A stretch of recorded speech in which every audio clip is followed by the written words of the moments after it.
ঠাকুরগাঁও সদর উপজেলার রুহিয়ায় অবৈধভাবে সার মজুত করার অপরাধে সার ব্যবসায়ী জিয়াউর রহমান জিয়াকে ৩০,০০০ টাকা জরিমানা করেছে ভ্রাম্যমাণ আদালত।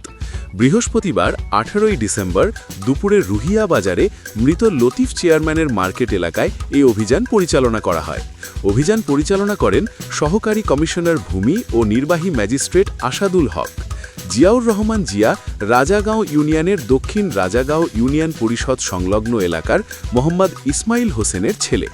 অভিযানে জিয়াউর রহমান জিয়ার ভাড়া করা দুটি গোডাউন থেকে বিপুল পরিমাণ অবৈধভাবে মজুতকৃত সার উদ্ধার করা হয়।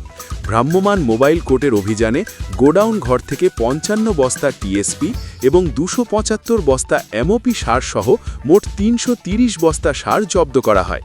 তদন্তে দেখা যায় সরকারি অনুমোদন ও বিধিবিধান লঙ্ঘন করে এসব সার অবৈধভাবে মজুত করা হয়েছিল। এ ঘটনায় সার ব্যবস্থাপনা আইন ২০০৬-এর ১২(১) ও ১২(৩) ধারায় এবং মোবাইল কোর্ট আইন ২০০৯ অনুযায়ী জিয়াউর রহমান জিয়াকে ৩০,০০০ টাকা অর্থদণ্ড প্রদান করা হয়। জরিমানা অনাদায়ে ৩ মাসের বিনাশ্রম কারাদণ্ডের নির্দেশ দেওয়া হয়েছে। জব্দকৃত সার ঠাকুরগাঁও সদর উপজেলা কৃষি সম্প্রসারণ কর্মকর্তা মোহাম্মদ আবু আবদুল্লাহ আল মুজাহিদের তত্ত্বাবধানে ন্যায্য মূল্যে প্রকৃত কৃষকদের মাঝে বিক্রি করা হয়।